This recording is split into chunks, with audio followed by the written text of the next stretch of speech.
Where? Up north. Oh, I guess I got another bad thing out on. Katie, we only have readings on everything, right? You have the second reading only on the codified ordinances. At the bottom of the first page. All right, I will bring up my cheat sheet. Yes, everything else is a first reading or Not just much. legislation. Didn't charge it. I had to get a new Yeah. charger a few weeks ago. Okay. We're rolling as well, so whenever you're All ready. right.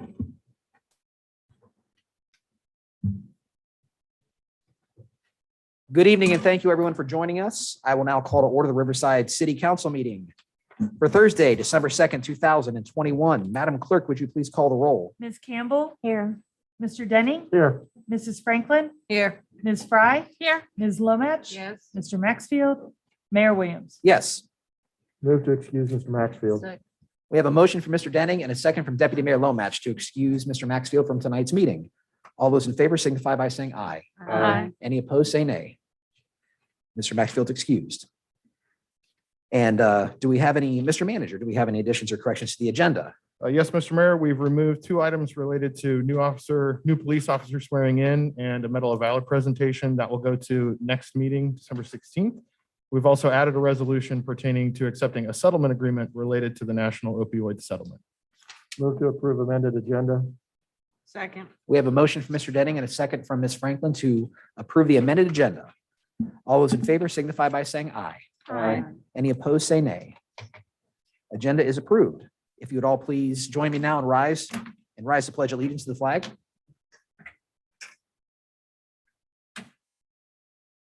I pledge allegiance to the flag of the United States of America and to the republic for which it stands, one nation, under God, indivisible, with liberty and justice for all. Thank you all. We've all had a chance to review the meeting minutes from November 10th and the November 18th council meetings. Move to approve. Second. We have a motion for Mr. Denning and a second from Ms. Franklin to approve the meeting minutes as published. All those in favor signify by saying aye. Aye. Any opposed, say nay. Minutes are approved.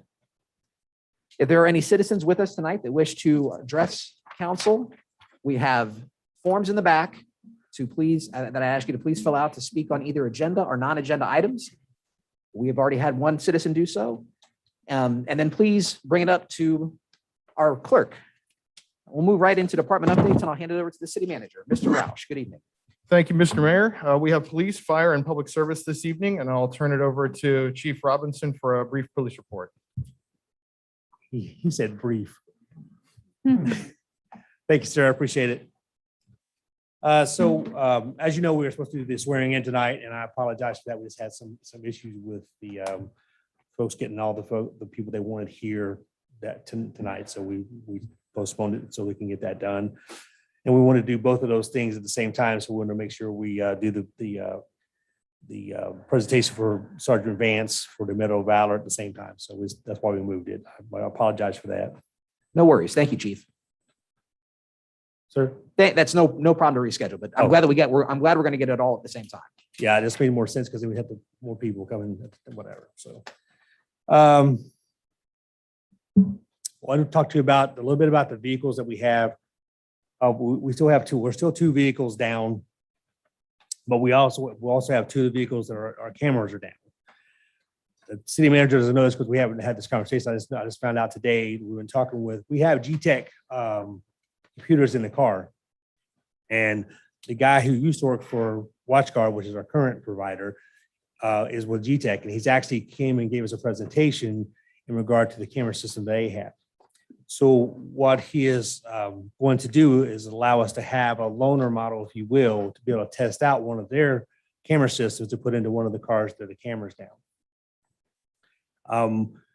From what I understand, and like I said, I haven't talked to the city manager about this, we talk about WatchGuard cameras, and we're trying to get that includes all the cameras, the ones in the cars, and also the body cams. It's pricey. It costs about $100,000 and some to get that done. Now, we've talked about, and you can break those down in payments. So like maybe 4 to 5 years, you can break those down into payments. Same thing with the G-Tech, except this guy is saying that with the same quality, and obviously we're going to check that out, it could be somewhere around, instead of 100,000, it could be about 70,000. So we could be technically saying 5 years at about what, $12,000-13,000 a year to get that done, which would be much more viable for us at this point to be able to get this accomplished. We definitely need those to be done. We want to be very transparent when we're working. The cameras are a big part of that. So whenever we are driving one of those vehicles without that camera, we're always going to be asked, and from court especially, we want all your videos. And then when we can't provide those, it just looks it doesn't look really well for us. So we really want to get that taken care of if we can. Trying to be very, very brief. The for the city manager. This Saturday, we are having a sergeant's exam to establish an eligibility list. Once that's accomplished, we have to do a panel, and then we will choose from that, and also at the same time promote a major as well. And I will keep you updated on that as we go. I don't think I've told you this, but maybe I have, but we actually joined the Montgomery County OVI task force this year. And they actually gave us a certain amount of hours for December, but overall it's about a $6,000 grant basically that we don't have. There's no match, of course, but they give us this money for us to do OVI work within the city, which is very important because that kind of, it pays for itself, right? So we're getting paid from the task force. So that's a good thing. We don't have to shell out any money. Katie. Of course, like every year, we'll come out of the overtime budget, and then it goes back in the general fund. So this is how that works. The last two things I want to talk about are feel-good things. With the help of the funding with the FOP, and Riverside PD has adopted 5 families, and the families were provided from the school, and we'll be dropping off gifts to them in a couple of weeks. They really didn't want to get into anything in reference to how much money that's going to be, so I'm not going to talk to that. On another note, Riverside PD, as well as some very generous gifts from the local businesses as well as residents, were able to raise $3,300 to give to the JCs on what my understanding is going to be the check will be written to them on Friday. Tomorrow. Yeah. So tomorrow I should be able to give them a check for $3,300. That came from all the people, all the officers, and some very generous gifts, like I said, from the public as well as the business here. I just want to say that For once, I know the number before she does. I just want to say that we really work well together with the JCs, and we appreciate them every year. They do so much for us as far as, participating in what we do as a police department. So we just want to say really thank you to the JCs about that. This year, I don't think I mentioned this, but during the National Night Out, they came out and gave out free snow cones and did that with a smile on their faces and chased people down to give them to them and everything. It was very nice of them. So we appreciate the JCs and the way that they work with the police department every year. So that's all I have, sir. Thanks, Chief. Yes, sir. Any questions for the chief? All right, we thank you for the update. Back to you, Mr. Manager. And for fire, we'll go to Chief Stitzel. Good evening, Mr. Mayor, Council. Just a few things. We're working a lot on our year end, making sure that we get all the invoices taken care of and planned out, tie up money for anything that's taking place that won't be invoiced until after the first of the year. So a lot of that's going on. I'm having a little issue with some staffing right now. We have some illnesses. I'm actually running battalion right now, so if I jump up and run, it's because there's a call. But we're short on some part-time on this shift. I've had 2 leave in the last couple of weeks. I have another one leaving next week to go to another job. And then I got 2 on long-term injury. One of our part-time people was seriously injured in a motorcycle crash right before Thanksgiving. And I believe he's still in the hospital. He's going to be okay, but he has a long road to recovery. So the department, the union's getting together. We did a fundraiser. I think we came up with about $7,000 to help offset medical costs and things like that for him and his family. He's a young kid, 22 years old, but just trying to make sure that he gets taken care of as we go through that. So But staffing's a little bit of an issue right now. And we're going through some overtime to keep our levels up to where we need to be. So next Monday, Tuesday, we have the lighted fire engine taking Mr. Claus around town to see all the kiddos and everything. So we're pretty excited about that. If you watch our Facebook page, you'll see all the routes, and we're going to have a map up and all that's being drawn on there. As soon as they send it to me, I'll get it up on the Facebook page, hopefully tonight. So we're looking at that. We're still doing our vaccines and boosters. We got another full day on this coming Monday for that. We're spending a lot of time starting to get back into the new CAD system in Huber Heights. We're having meetings. I got another one next week. We're actually going down to the regional dispatch center because it's the same system that they have down there, so we can understand it and how we're going to transition our departments into this new CAD system. So we're transitioning to the Motorola P1 system with the county. And something that just happened today, we were selected from Faith and Friends radio station, an online streaming radio, Christian radio station, selected us for their Hero Award, their weekly High Five for Heroes Award. They brought over a bunch of donuts. We kept them out of the police department, so we're doing okay there. And we got a nice certificate. It's all Facebook. We really appreciate them doing that. It was really great that they picked us and all that. So that's all I have for this evening. If you have any questions. Any questions for the chief? All right. Thank you, sir. Back to you, Mr. Manager. And for public service, Ms. Bartlett. Good evening. We are getting a head start on next year's projects, construction and planning projects. And we continue working towards achieving EPA compliance. And in operations, we do have our storage building up at the sign shop. It has been fully constructed, but we're waiting on the doors for it to be complete. The crews are patching potholes. This is something we really ramp up to do before winter, before the plants close. So that's going on.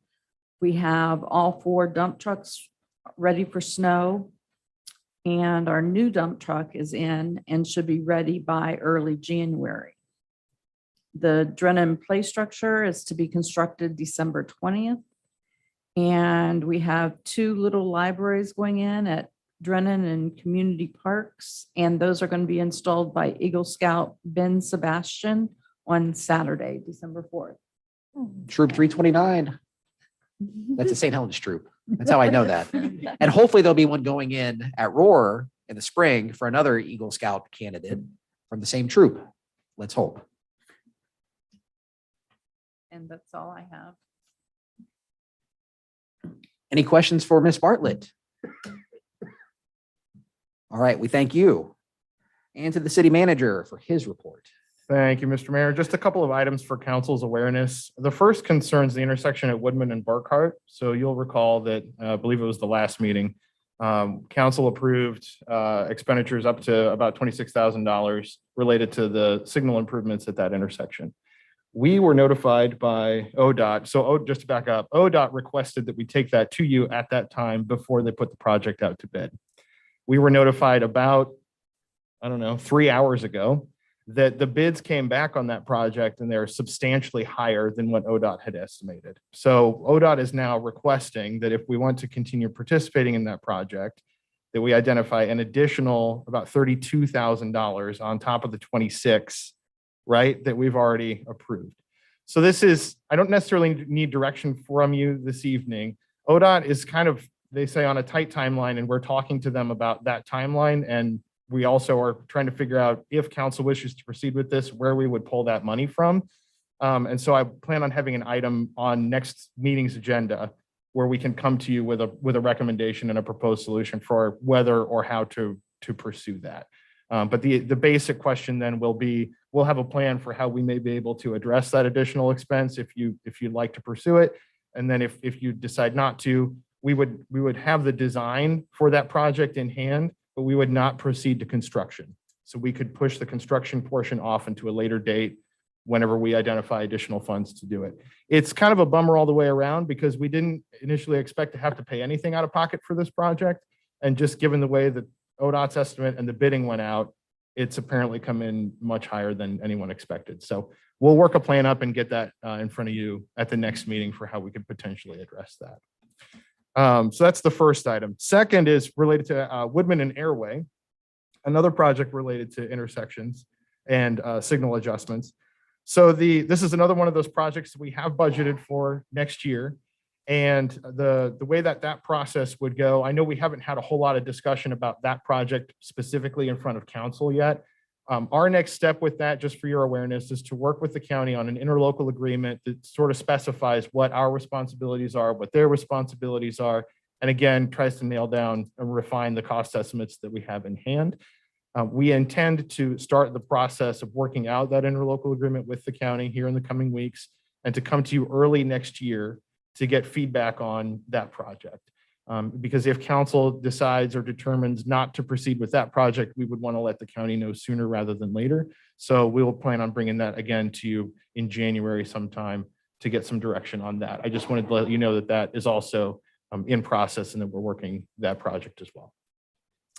Last is the agenda on the 18th will likely be fairly busy as we sort of wrap up several end of the year items. So we'll be in touch as usual with the agenda meetings and kind of what that looks like going forward here over the next week or two. And as always, I know this is an especially busy time of year. There's a lot on our plate. If you have questions about anything related to agenda items, budget, projects, please feel free to direct those to me. I'm happy to answer that so that we have as much information out there as possible prior to going into meetings and we're all on the same page and continuing to communicate. So that's all I have. Questions for the manager?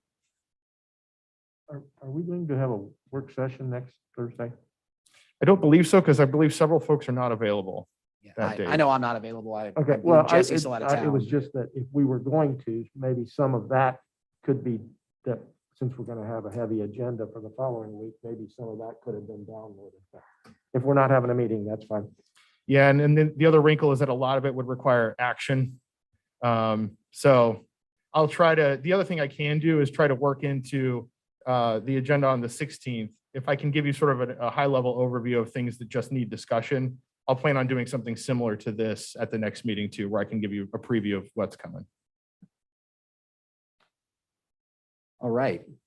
And I certainly appreciate the weekly end of week updates that we're getting from the city manager. So thank you for those, Josh. You've been very helpful in the, is it 8 weeks now? 6 weeks now? It only seems like 8 weeks. Boy, it felt like 8 weeks there with Josh for a while. All right. Any other questions for the city manager? If not, we will move through our agenda and we are on to public comment for agenda items. We have 2 citizens. We have 2 people here that wish to speak. And the first to submit was Ms. Frida Patterson. Frida, good evening. And we thank you. And you're going to be commenting on the ordinance 21-0-783, which is agenda item 14-A-2, the second ordinance for consideration for us tonight. Correct. So that is the agenda item you wish to comment on. We thank you for your time this evening. We ask you to state your name and address for the record. And please keep your comments to 3 minutes. And good Frida evening. Patterson, 335 Marjorie Avenue. And also, I'm recovering from a neck injury, so if I quickly cut out after this, that is why. I just wanted to let you all know. Well, thank you for making the trip tonight. Thank you. I really pushed hard for this levy to pass. And the reason I did so was based on information I was getting from the fire department, the police department, and also anyone that I spoke to from council about that city income tax levy. Me, as well as several other residents, now feel we were misled. So I want to clarify before I continue. As far as the projected 2022 budget, is the city income tax increase projected in that? Mr. Manager, go ahead. Yes, it's so the 2022 budget projects the estimated impact of what the new revenue would be from the passage of issue 9 in total over the year. Okay, my next question is, since that has been projected have we projected in for the police department and the fire department to be able to utilize those funds in 2022? Yes, so the issue 9, again, part of the requirement with issue 9 is that any of the new funds, revenues that would be generated from that get dedicated to public safety, police, fire, and EMS. And the 2022 budget immediately sets those funds aside for use by the police and fire departments exclusively. Okay, because in communication with others, I have been told that this basically, we need a cash reserve built back up and that those funds are not going to be released immediately for their use in 2022. Is that not correct then? I'm not exactly sure how to parse that comment. What I can tell you is this, as those revenues come in, because we do, to be clear, we don't get all that revenue January 1. So Correct. we get paid about twice a month. And twice a month, we will automatically split off the police and fire department's share of those funds throughout the year. And so they'll have access to that money as it rolls in, just like, any other department would.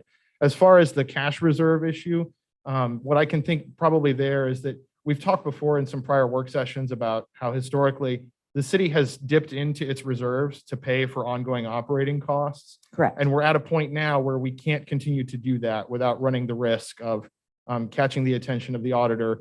And so we want to try to correct that to the extent that we can, beginning in next year's budget.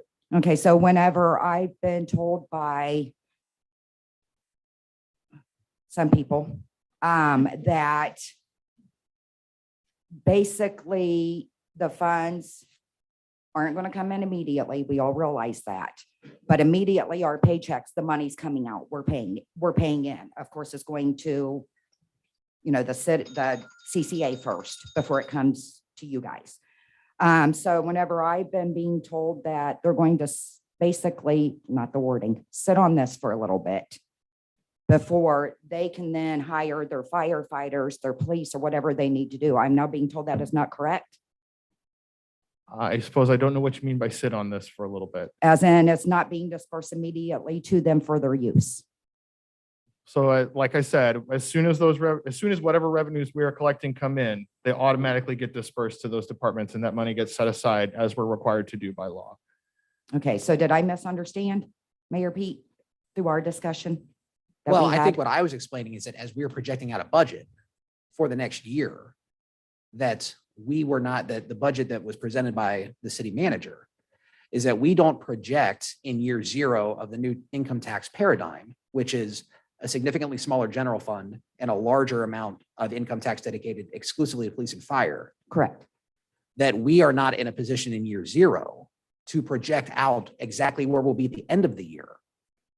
Not that the money doesn't go to police and fire, but at this moment, when Josh put together the budget in November for year 0 of the new budget, that is what we project. That is what our best estimate was, is that we need to supplement our cash reserves with the general fund, which is diminished. But then all the money that goes to police and fire goes to police and fire. I mean, when you pulled the lever, either yes or no on November 2nd for issue 9, you voted for 2 things. 100% of the income tax increase goes to police and fire, which is required by law, which Josh has outlined. Every twice a month when CCA pays us, it goes directly to, is it Fund 410, 410, and the restoration of the tax credit, which 45% of our tax-paying citizens are now taking more income home, and we're raising revenue in the city by $3 million. So everything that was voted for is occurring. What I was explaining to you yesterday, Frida, in our conversation, and Frida and I are good friends. She's an active, passionate citizen, and I value that tremendously.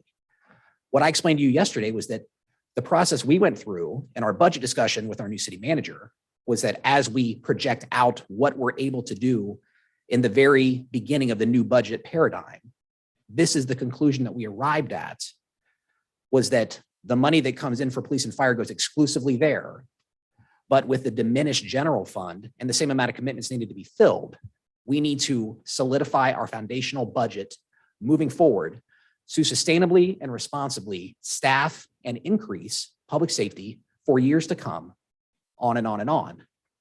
And if you believe in public safety in the city, then this is the budget that you would want. This is the budget that I want, And this is the budget that we have asked Josh to deliver, because it will no longer ask us or no longer put us in a position where we drain down our reserves and deficit spend just to try to hobble to the next year. So. Right, correct. But from my understanding, maybe there again, the communication between you and I wasn't clear then, because in mentioning, the cash reserve and the general fund and blah, blah, blah, that's like a whole, although that plays in as a part, that's like a whole separate issue. Whenever I'm asking specifically if these guys are going to be able to do what us citizens want right off the bat with this money as it comes in, I was never told yes. The conversation was always throwing out other things, and I never got clarification that they were going to be able to use that immediately. Well, they are going to be able to use it immediately. There's never a question about that. Every penny collected for issue 9 goes exclusively to police and fire. That's never going to be in doubt. Okay, And well, then general fund money goes to fund an enormous amount of equipment that goes to support police and fire. well, from my understanding from that levy, fire does not get supported in that anymore at all. Out I'm of sorry. that general fund. Am I wrong in that? Because I know some still goes to the police, but I thought none out of that went to the fire. And that was another point in the levy, was that was going to sustain them. Well, let me make sure that we're talking about the same thing. I think we're on 6 minutes now. When you say levy, do you mean the property tax support that City goes, income tax levy. income tax? Okay. Income tax goes to police and fire. Yeah, I if mean, I- I feel, I want to make sure I'm answering correct. I didn't miss one of the things you said and I'm saying the wrong thing. Okay, well, and if you guys follow Facebook, which I know a lot of you do, the fire local union even put out that they're not getting communication as to when these funds are available from the city.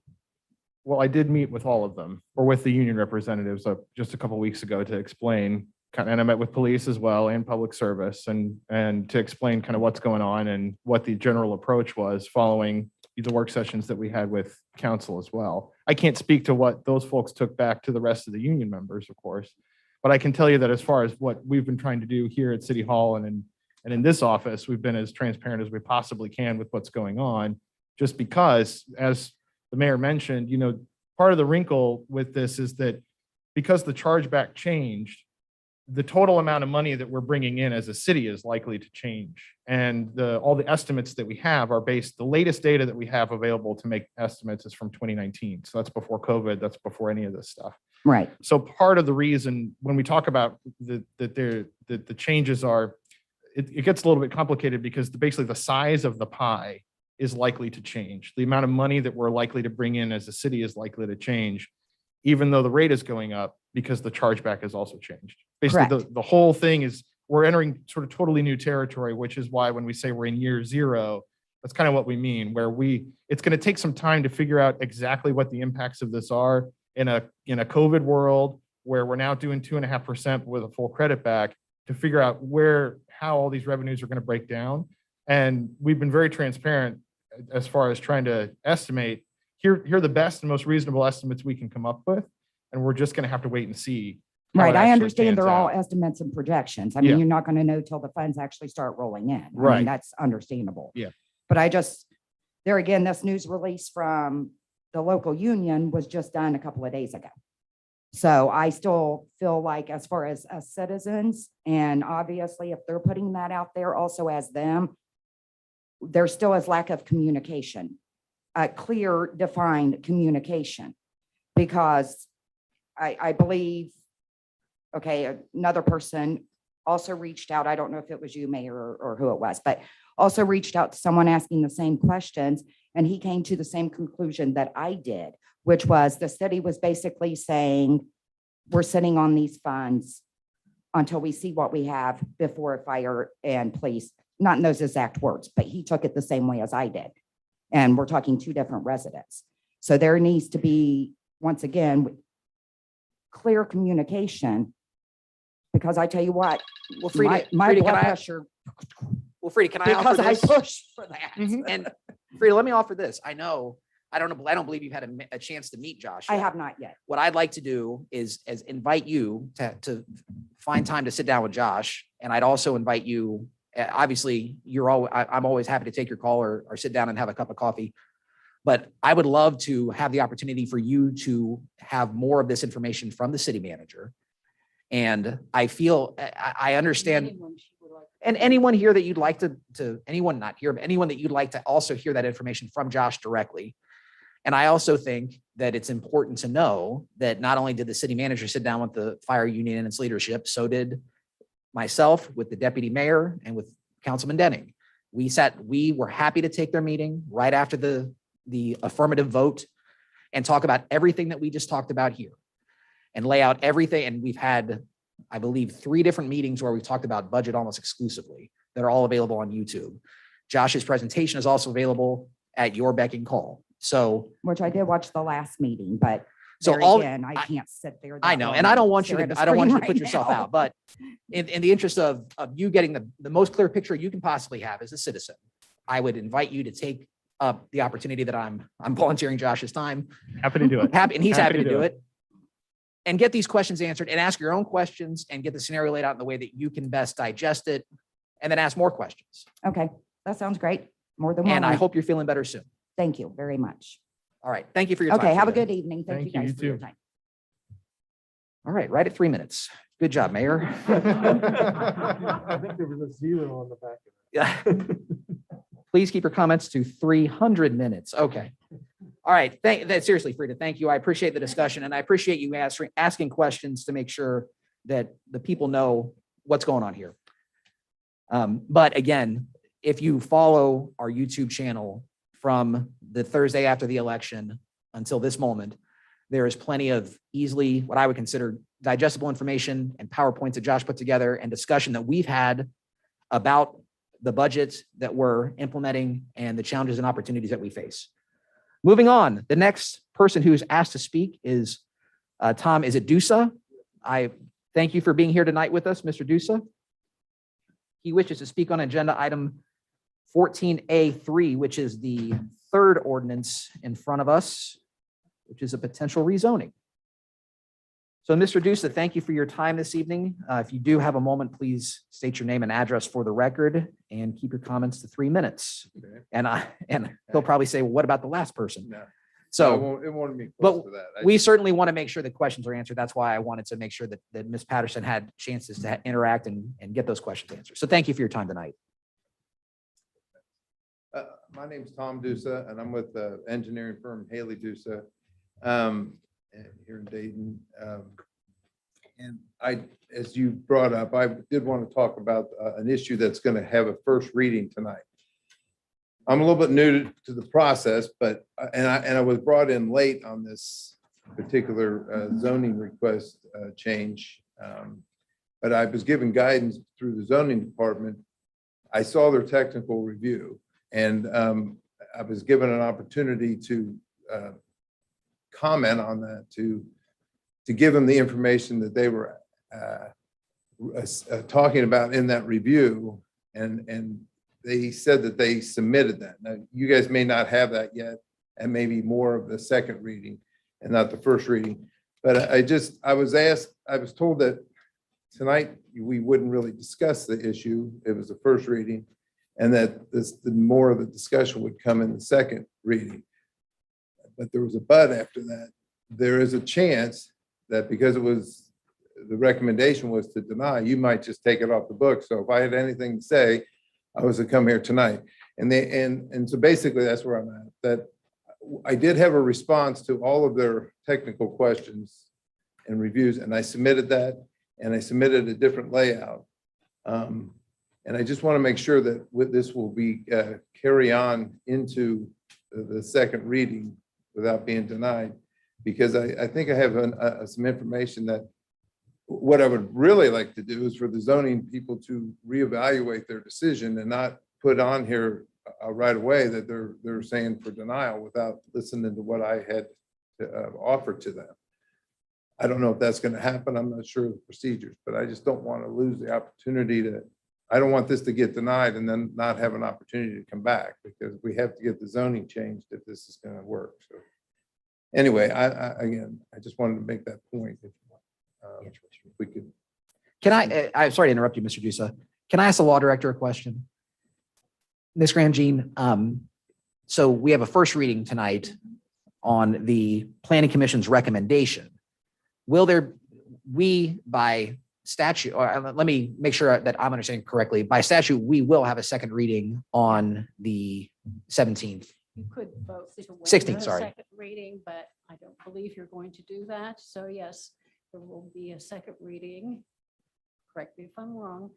And the public hearing And you're correct me then, if I'm at wrong. which you could present testimony. Okay. Okay. And- So what I'm hearing then is that this gentleman will have an opportunity to give testimony to council on the planning commission's recommendation or the case. If it's a no vote, Well, but I does it don't even get to the understand. second reading? That's what I'm asking. Well, yeah, let me clarify that because Don was at a little disadvantage because Jim Miller worked with us on this and the wording. It is confusing because it is a recommendation of denial. So Nye and I went ahead and conferred with Mr. Miller what a yes vote would mean and what a no vote would mean. So if you were to vote yes tonight to affirm the recommendation from the planning commission of denial, that would kill this rezoning at this reading. That's what I was trying to discern. There would not be a second reading. If you voted no, and that means rejecting the denial recommendation from the planning commission, this legislation would die, but you'd have to come back with new legislation stating that you were going to approve the rezoning. You would then have a first reading there, and possibly how you voted on that, you'd have a second reading, but you would have to come back with a separate ordinance. And that is in accordance with the UDO. And I I see. wanted to make sure we got that clear with legal counsel because the way it was worded as a denial, it does get confusing on the vote. Okay. I guess I don't understand if we're not changing if the answer is we're not changing the zoning from B2, why are we even doing this? Why are we passing an ordinance saying we're not changing it? Because according to the UDO, once we get a recommendation from the planning commission, it is dictated according to the UDO that that recommendation, whether it is a denial or a recommendation of approval or modification, it has to come to the city council in the form of an ordinance. Okay, Yeah. okay. That's the It just, reason. if we're not changing it, it doesn't make a lot of sense to me that we have to pass an ordinance, but okay. I believe if I can, Maybe Councilman we need to Denny too, change the just UDO. my understanding of the way that that's currently being interpreted is that the council as the legislative body is taking the legislative action to adopt whatever the planning commission is recommending. That this is on my list of things to look into. Yeah, that just seems, okay. Yeah, because nothing's changing. Yes. Yeah, nothing's changing. Can I just offer something? Yeah, absolutely, sir. You still have a minute. And that's part of. I paused the clock when we started Q&A. And that's why I'm in here, because, like I said, under the circumstances, I got brought into this late. And the zoning people who I've talked to them and I know that they gave me the guidance of what I'm able to do if I have information. My point is, I believe they made their recommendation before they looked at my stuff. And even though they included that in there, it's still coming across, as you're saying, as a denial. I'm just throwing this out there and asking the question, is it something that we need to just get it off the books and go back to zoning and have them re-look at it with my stuff before we do it, or do we have to follow through? with Well, it? we did review those additional materials that you submitted, which, am I correct, the site plan and also the Yeah. letter? Yes. Yes, we did review those prior to this meeting. And in conjunction with the city manager we reviewed them and then issued a new memo to city council prior to this meeting tonight. So I wanted to let you know, we did look at those materials, but still came to the same conclusion to recommend or to approve and affirm the planning commission's recommendation of denial. So we did look at those Was there materials. was there a presentation done in the planning? No, it did not go back to planning. Did it start, was there one originally? Again. Yes, I got yes, brought in late. yes, Okay. there was, right That's there. where I needed to do what I did, is in that meeting before it got recommended. Okay, so I guess the question is, before it gets, there's nothing we can do at this point then to, I don't want to say table it. We want to start over and go back, but I guess. It'll really be contingent upon what council decides here tonight. If they do say no, do I have an opportunity to go back to talk to you guys? Well, you can. That's one of the questions we've conferred with legal counsel on is what is the process? If this fails tonight, what is the process as far as reapplication? And at least at this time, we don't see a waiting period if there would be a reapplication for a rezoning back to the planning commission. Some places you have to wait a certain amount of time. And so we haven't really gotten to that part, what the next process will be, whether or not they'll be able to reapply if this application fails. Yeah, they could reapply. Yeah. Yes. They could resubmit and I start with an engineer from the beginning. Well, we thank you for your time, All right, Mr. Dusa, and appreciate it. certainly thank you for your comments. All right. Okay. On to old business. We have the second reading, public hearing and potential adoption of ordinance 21-0-782. Second. All right, we have a motion from Deputy Mayor Lomach and a second from Mr. Denning. Madam Clerk, would you please read the ordinance by title only? Ordinance 21-0782, an ordinance to approve current replacement pages to the Riverside Codified Ordinances and declaring an emergency. I will now open the public hearing for anyone who wishes to comment on ordinance 21-0-782 at 6:41 PM. If anyone in the chambers would wish to comment on this ordinance, please state your name and address at the podium and keep your comments to 3 minutes. Seeing no one and hearing no one wishing to comment, I will close the public hearing at 6:42 PM. Is there any further discussion from members of council? Hearing none, Madam Clerk, would you please call the roll? Ms. Lomach? Yes. Mr. Denning? Yes. Ms. Campbell? Yes. Mrs. Franklin? Yes. Ms. Fry? Yes. Mayor Williams? Yes. On to new business. Ordinance 21-0-783. Move to approve. Second. We have a motion from Mr. Denning and a second from Ms. Franklin. City charter allows for the first reading of an ordinance to be read by title only unless a council member requests otherwise. Madam Clerk, would you please read the ordinance by title only? Ordinance 21-0783, an ordinance to make permanent appropriations for current expenses and other expenditures of the city of Riverside, state of Ohio, for the period beginning January 1 through December 31st, 2022. Is there any further discussion from members of council? Hearing none, Madam Clerk, please call the roll. Mr. Denning? Yes. Mrs. Franklin? Yes. Ms. Campbell? Yes. Ms. Fry? Yes. Ms. Lomach? Yes. Mayor Williams? Yes. Our next ordinance, ordinance 21-0-784. Move to approve. Second. We have a motion from Mr. Denning and a second from Ms. Franklin. The city charter allows for the first reading of an ordinance to be done by title only unless a council member requests otherwise. Madam Clerk, would you please read this ordinance by title only? Ordinance 21-0784, an ordinance by the council of the city of Riverside, Ohio, approving the planning commission's recommendation denying a change in the district boundaries as shown on the zoning map of the city of Riverside, Ohio, for the properties located at 4707 Old Troy Pike, parcel ID number I-39-00803-0012, from a B2 General Business District to an I-1 Light Industrial District. Any further discussion from members of council? Hearing none, Madam Clerk, please call the roll. Mr. Denning? Yes. Mrs. Franklin? Yes. Ms. Campbell? Yes. Ms. Fry? Yes. Ms. Lomach? Yes. Mayor Williams? Yes. And the final ordinance for this evening. Ordinance 21-0-785. So moved. Second. We have a motion from Ms. Franklin and a second from Mr. Denning.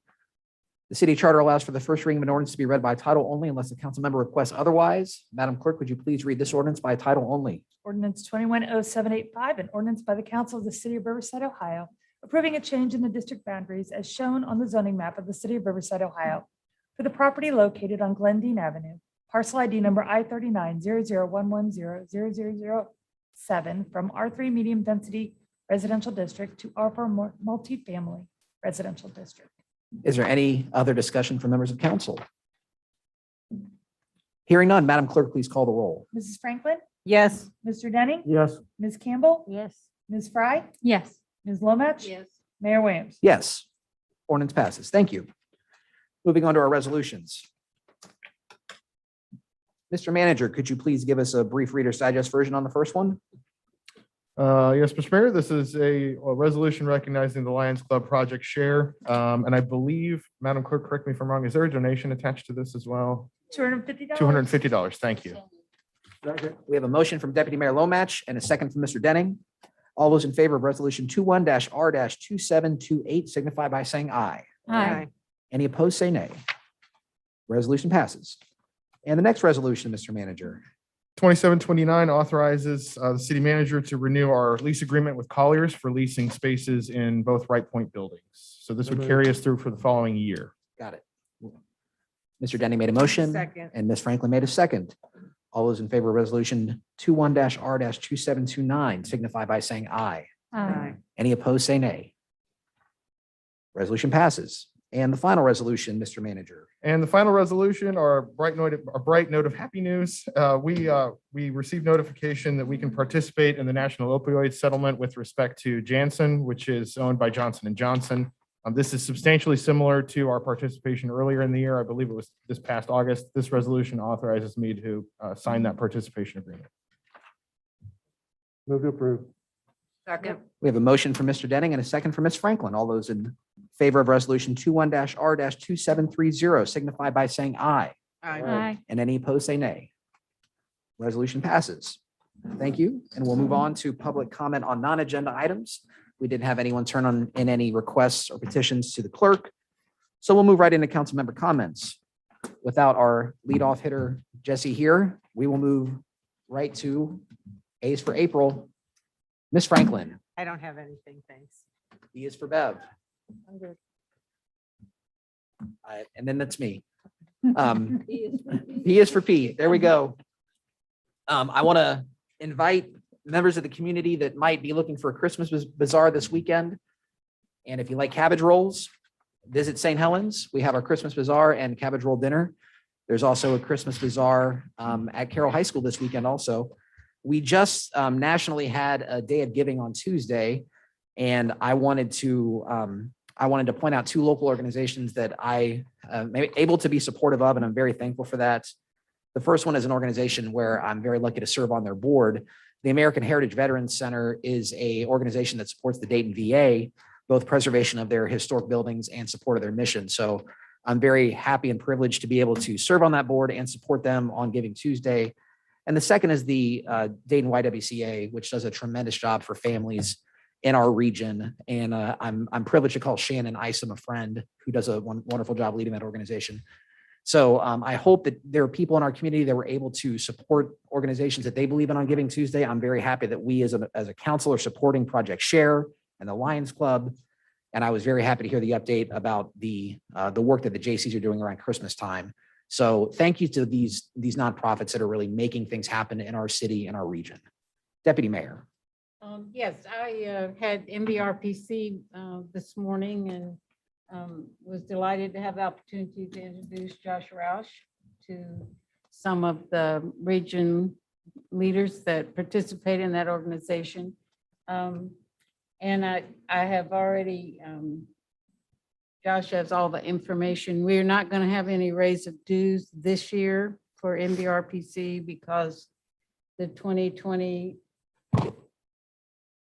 census is not verified as correct and complete. And of course, the contribution to the MVRPC is directly related to our population. Currently, we pay 46 cents per resident, according to the population, and there will be a need to raise that amount. The suggestion is going to be 51 cents. Our bill will come next week, Tom, for next year, but we're not being raised this year. But we can look at next year up to 51 cents per resident because the federal funds that are going to come down require matching funds. And MVRPC will not have the money to match the federal funds that they will be eligible for without raising the funds. But right now, it will stay at the current rate because our population went down so far. So we may not see a substantial increase due to that. But for those of you who are not aware how it's funded, I thought I would just explain that to the public. And it was delightful that Josh took time out of his busy schedule to go down and meet with some of those folks. Also, the school district is having their breakfast with Santa. Yeah, in the schools. Right. Yeah. Saturday morning, 8 to 11, 9 to, anyway, it's a massive effort. Free breakfast, Santa, free gifts Where is it Um, located? at Mad River Middle. At the middle school. Wonderful. And it's a massive undertaking and everything is free. The breakfast is free. There'll be hundreds, if not 1,000 people there. If you have a chance to stop by Mad River Middle School Saturday morning, I know 9 o'clock's a safe time. It may start at 8, but it's a really giant effort on part of the Lions and the school district to bless the children of, well, it's anybody's children that show up. It's not just the school district. So other than that, I think I have to thank all of the staff for being so cordial to our new city manager, and everything seems to be so positive, and the staff is the one who makes that happen. And I appreciate all that all of you do to make that happen. Ms. Fry, I have nothing. Mr. Denning. Like the fire chief said, keep an eye out for Santa Monday and Tuesday evening. He'll be riding around in the Fire truck. fire truck that's going to have special lights on it. You won't be able to miss it. It's going to have Christmas lights all over it. I thought it was pretty neat to see all the different Facebook stuff that the fire department did leading up to that, and getting everybody Hyped up. hyped to see what was really going to happen. So I think it's really neat that we're doing this for our community. So it's going to be a fun time. That's all I've got. Christmas is coming. Everybody be ready for the weather, and be courteous to each other all the time, but especially when the weather gets rough. Here, here. Do I have a motion to adjourn? So Motion to adjourn. We have a first from Ms. Campbell, and we'll call it a second from Mr. Denning. All those in favor of adjourning at 6:53 PM signify by saying aye. Aye. Meeting's adjourned.